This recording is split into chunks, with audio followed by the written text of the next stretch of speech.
النهارده بقى عندنا أكلة. بصوا، مش عايزة أقول لكم لو جربتوها بجد كل يوم هتعملوها. بصوا، أول حاجة عندنا فلفل ألوان وعندنا بصل.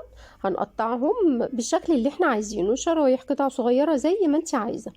تمام، هنقطعهم زي ما انتوا شايفين كده وهنركنهم على جنب.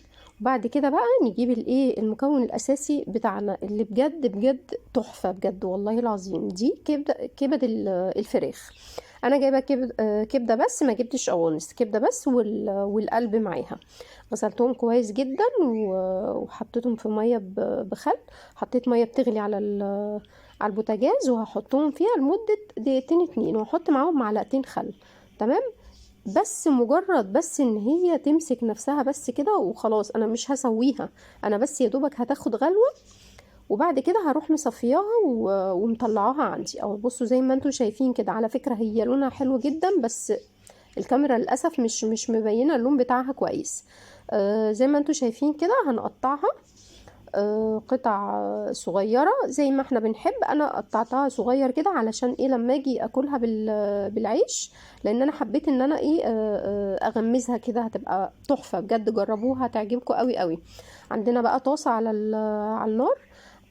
هنحط فيها معلقة سمنة بلدي تسخن كويس. وبعد كده انزل بقى بالكبدة بتاعتي، تاخد تشويحة بقى كده،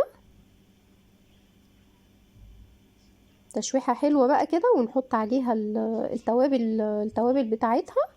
وهتشوفوا بقى نعمل فيها ايه. بصوا زي ما انتوا شايفين كده، هنحط عليها بقى ملح وفلفل، كمون، كزبرة، التوابل بتاعتنا. دي معلقة توم مفروم انا حطيتها وقلبتها معاها. بتديها طعم رهيب بجد، طعم في منتهى الجمال، في منتهى الجمال. انا اول مرة احط على كبدة الفراخ احط عليها توم، بس بجد تحفة. وهنحط عليها كمان عصير ليمونة. وهنحط بقى التوابل بتاعتنا، ملح وفلفل اسود وكمون وكزبرة. وهنقلبها بقى معاها كويس. في بقى حاجتين كده برضو، حاجة هحطها. دي لو عندكم تمام، مش تمام مش موجودة خلاص مفيش مشكلة.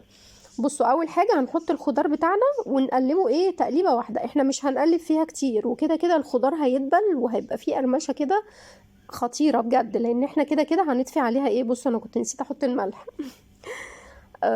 يا دوبك هما تقليبتين وهنطفي عليها، احنا مش هي تعتبر مستوية يعني. بصوا ده صوص باربيكيو. لو عندك صويا صوص كمان، وده هوت صوص. يا ريت بقى كمان لو قرن فلفل حامي كمان، بس انا للاسف ما ينفعش احط عشان في ناس عندي مش بياكلوا الحامي. بصوا هينقلها في حتة تانية. لو مش عندك مفيش مشكلة، بس بجد الباربيكيو والصويا والحاجات ديت بتنقل الاكل كده في حتة تانية، بيبقى طعمه، بتديله طعم وريحة كده خطير بجد. بصوا هي ما خدتش دقايق بجد. انتي مجرد ما بتقطعي الخضار بتاعك وبتعمليها، رهيبة رهيبة. ممكن تعملي جنبها شوية مكرونة بصلصة، مكرونة محمرين، اي حاجة. بس انا نصيحة، المكرونة مش هتتاكل، هي دي لو اتحطت على السفرة خلاص.